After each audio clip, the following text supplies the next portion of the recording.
Nabulabog ang mga residente sa ilang lugar sa Ilocos Sur dahil sa paglitaw ng sandamakmak na mga uod sa dalampasigan, partikular na sa Barangay Sabang sa Kabugaw at Barangay Sawang, San Juan. At para bigyan tayo ng dagdag kaalaman tungkol dito, makakasama natin si Bureau of Fisheries and Aquatic Resources Region 1 Director, Ma'am Rosario Sigundina Gerlan.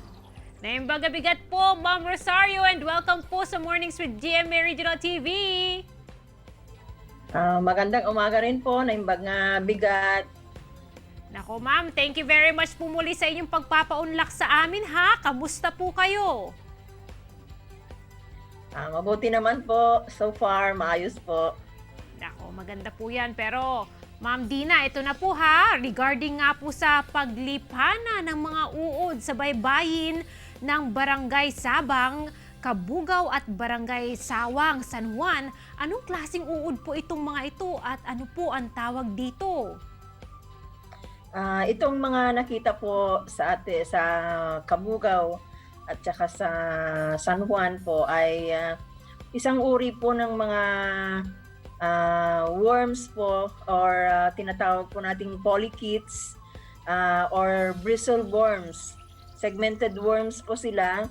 Karamihan po nung polychaetes na sinasabi ay nasa dagat po sila. Kamag-anak po sila nung ating mga earthworms.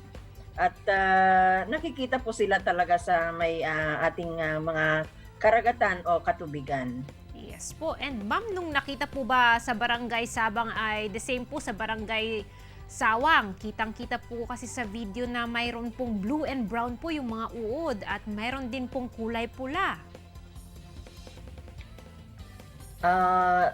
Maaari pong magkaparehas po sila pero mas maganda po na makita talaga natin yung mga samples na nakuha na available po doon sa may sawang po para mas ma-identify po natin sila. Maaari din pong magkaiba sila pero magkapamilya po sila. Yes po. Ma'am Dina ha, matanong ko na rin po, ngayon lang din po ba kayo nakakita or naka-encounter po ng mga ganitong klase po ng uod?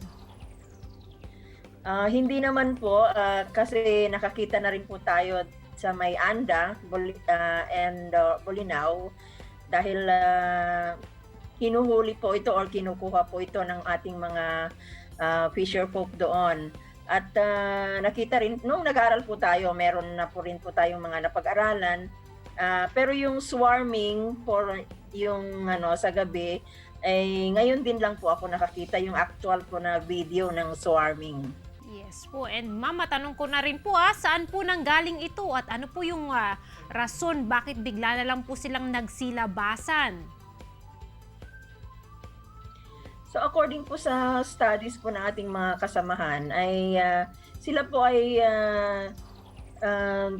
talagang nabubuhay po diyan po sa ating mga katubigan pero karamihan po ay nasa loob po ng ating mga sand or yung mga sa paligid po na pwede rin po sa mud, sa mangrove area nagpaparami po sila or nagre-reproduce at yung part na po yon ng katawan po nila yun ang naiiwan sa tubig na yun po yung reproduction process po nila at yung mga nakabaon sa parte ng katawan nila na nakabaon na sa sand ay magpaparami or magtutubo po ulit katulad po ng ating mga di ba yung mga ibang uod natin katulad po ng parang sa earthworm ay kahit na naputol po yung isang parte ay lumalaki pa rin siya. So, ganun din po sila.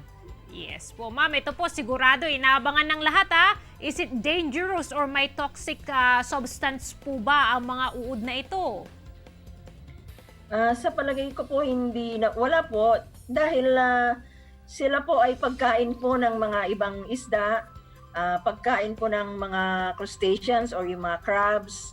And lastly na lang po, Ma'am Dina, ano po ang mensahe nyo sa ating mga manonood this morning? Go ahead po!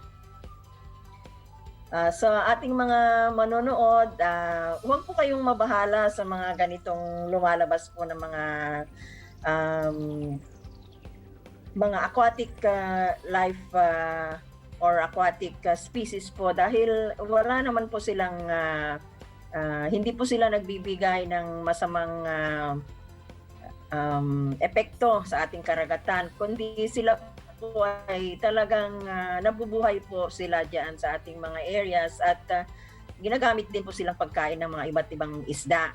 So huwag po tayong mabahala at tuloy-tuloy lang po ang ating pangingisda, tuloy-tuloy din po ang ating pangangalaga sa ating pangisdaan para palagi po tayong meron mapagkukunan. At mag-ingat po tayo sa ganitong panahon. Maraming salamat po. Maraming salamat din po, Ma'am Dina, sa impormasyong ibinigay niyo sa amin this morning. Ingat po kayo, ha? Thank you po. Mga kapuso, nakapanayan po natin si Director Rosario Sigondina Gerlan, ang B4 Region 1. Marami pong impormasyon sa pagbabalik ng Mornings with GMA Regional TV. Ito ang Mornings with GMA Regional TV.